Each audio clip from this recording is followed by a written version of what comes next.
flowers and plants have adorned human life since ancient times. In fact, floral decoration, the art of arranging plant materials for ceremonies and home adornment, has existed since the earliest days of civilization. Across cultures, blossoms marked rites of passage and celebrations. For example, Egyptian pharaohs prized the blue lotus so highly that archaeologists found its petals covering King Tutankhamun's body. These early uses show that flowers were never just pretty, they carried spiritual and cultural meaning. As human societies developed, flowers featured in religion, medicine, and art. In ancient China, the practice of placing flowers on Buddhist, Taoist, and Confucian altars dates back over 1,500 years. Chinese Buddhists even wove symbolic meanings into arrangements. For instance, the peony was revered as the king of flowers, symbolizing wealth and honor. Similarly, in ancient India and Japan, flower offerings were part of rituals. Japanese Ikebana originated with Buddhist temple offerings around the 6th-8th centuries CE. Early Ikebana emphasized harmony with nature. Monks offered blossoms to Buddha as a sign of respect and connection. In the Mediterranean, Greeks and Romans used flowers in daily life and festivals. Garlands and wreaths were common. Romans crowned victors and brides with laurel or myrtle. By the Middle Ages, European monasteries cultivated herb gardens with medicinal and decorative flowers. The Crusades, 11th–13th C, introduced Europeans to exotic blooms from the Middle East, spurring new colors and scents in European gardens. Medieval churches and royal courts began lavish floral displays, a practice that Renaissance artists famously depicted in opulent vase arrangements. In Victorian Europe, people even used flowers to send secret messages. By the 1800s, flower dictionaries let lovers speak in blooms, a red rose for love, a lily for purity. This language of flowers craze began centuries earlier in Ottoman Turkey and traveled to Victorian England. The Renaissance, 1400 to 1600 especially, saw floral art blossom in Europe. Italian painters loved depicting lavish bouquets in marble vases. Aristocrats strewn petals at celebrations and wove garlands to decorate halls and ceilings. Over the next centuries, styles evolved. Baroque arrangements favored symmetry and ornate design, while by the Victorian era, 1837 to 1901, floristry became an established profession. Victorians placed large mass flowers tightly into containers and eventually codified arranging rules, turning floristry into an artful skill. Gardens and conservatories became status symbols. Flower shows and horticultural societies emerged. At the same time, Scandinavian and Northern European traditions honored flowers in seasonal rites. For example, Sweden's Midsummer Festival, summer solstice, features people weaving flower wreaths and garlands. Girls make crowns of wildflowers and wear them all day, believing that wearing a wreath of flowers symbolized fertility and rebirth. Many even pick 7 different flowers on Midsummer Eve to place under their pillows. Old folklore says this lets them dream of their future spouse. These practices echo ancient beliefs that plants gain special powers on the solstice. In Sweden's ancient midsummer celebration, people dance around a flower-decorated maypole and wear floral crowns to honor summer. It was once believed the flowers picked that night had healing magic. Meanwhile, in Slavic Europe, midsummer Ivan Kapala festivals similarly involve flowers. Young women braid herbs and wildflower crowns, then float them on rivers As love drawings, it was said, if a wreath sank, its maker would marry soon. Houses and animals were also decorated with blossoms for protection. These Northern and Slavic customs show a universal theme: flowers as symbols of fertility, health, and good fortune. In East Asia, floral philosophy also runs deep. In China, scholarly and religious traditions used flowers symbolically for millennia. Painting and poetry celebrate the four gentlemen: plum blossom, orchid, bamboo, and chrysanthemum, representing virtues. Buddhist temples held flowers on altars. Taoist rituals used flowering branches. As noted, the peony was regarded as the ultimate symbol of wealth and status. Chinese culture gave birth to formal arranging techniques like Hua Dao, the flower way, that later influenced Japan. In Japan, Ikebana flourished into a refined art. After Buddhism arrived, 6th C, monks offered flowers at shrines. Ikebana emphasizes simplicity, seasonality, and the essence of nature.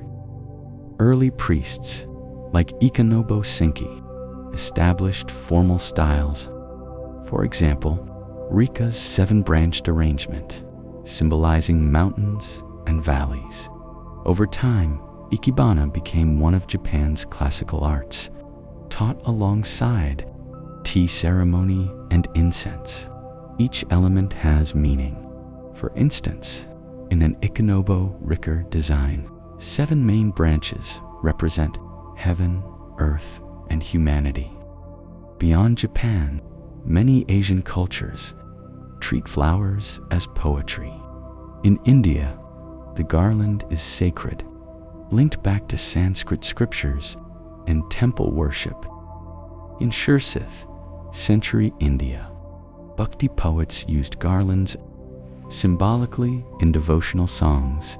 Meanwhile, in Southeast Asia, the lotus and jasmine figure in religious art. Short fact: the Japanese art Ikebana literally means making flowers alive. It began as Buddhist offerings to Buddha. Even today, Ikebana practitioners see arranging as a way to harmonize with nature. In the modern era, floristry blends tradition with innovation. Today's floral artists draw inspiration globally. You'll find Scandinavian minimalism, Victorian opulence, and Asian Zen, all influencing contemporary designs. Major world events feature flowers, national parades, international flower shows like Chelsea Flower Show in London, Keukenhof in Netherlands, G7 dinners with floral centerpieces. Famous florists push boundaries with eco-friendly materials and slow flowers, which are locally grown botanicals. Flowers also influence fashion and home decor. Think of high-end designers using floral patterns, or the trend of biophilic interiors that mimic nature. In cities, vertical gardens and indoor plant installations are popular. The biophilia hypothesis suggests we're genetically drawn to nature. This is reflected in urban planning. Hospitals, offices, and even prisons often now include gardens or potted plants to improve well-being. In many Western weddings and celebrations today, floral motifs connect to tradition. Brides carry bouquets, a habit tracing back centuries. And even funerals feature specific flower meanings, like lilies for purity. Cultural floral heritage persists. Poppies on Remembrance Day in UK and Canada, leeks for St. David's Day in Wales, or national flowers on flags, as the Western Canadian Prairie's golden daisy. Finally, modern science confirms that flowers and plants do more than beautify. They boost health, studies show that plants can reduce stress and improve mood. For instance, indoor greenery was found to mitigate mental stress during the recent pandemic. In one experiment, office workers with houseplants in their homes reported significantly lower stress levels and more positive emotions. Another study showed that simply watering houseplants can lower blood pressure and makes people feel happier, a sign that hands-on gardening has real calming effects. Outdoor nature has even stronger effects. Forest bathing, Shinrin-yoku, is linked to measurable health gains. Compared to city walks, a stroll in the woods led to about 12% lower cortisol levels, which is the stress hormone, and reduced blood pressure and heart rate. Remarkably, these relaxation effects often last several days. Nature walks also improve attention and creativity, and some researchers suggest interacting with nature can help treat depression. Even clinical settings benefit. One study of surgical patients found those in rooms with flowers and potted plants had significantly lower blood pressure, pain, and anxiety than patients without plants. Patients with plants also felt more satisfied and recovered faster. This suggests plants act as non-invasive, complementary medicine. Physically, plants also purify air. NASA research highlighted that common houseplants with their root microbes can absorb toxins like benzene and formaldehyde, improving indoor air quality. Psychologically, flowers brighten mood and social interactions. Many studies and anecdotal evidence show flowers trigger happiness and even encourage smiles and positive social behavior. The biophilia idea reflects this. Humans seem wired to respond positively to life and color. In short, surrounding ourselves with plants and flowers taps into a deep human need. From ancient temple rituals to your office desk plant, the thread is clear. Plants and flowers enrich our lives. They carry the wisdom of cultures like Scandinavian midsummer wreaths, Victorian florography, Japanese Ikebana, and now furnish science-backed well-being. Whether through their beauty, fragrance, or mere presence, they uplift mood, cleanse air, and connect us to the natural world. In our fast-paced, modern life, floristry and even a simple houseplant offers a reminder of renewal and life. Next time you admire a bouquet or walk through a garden, remember, you're part of a 5,000-year human story that finds joy, meaning, and health in flowers. Check out our fresh videos on our channel. And don't forget to subscribe and give our team a boost. Keep your eyes open and curious.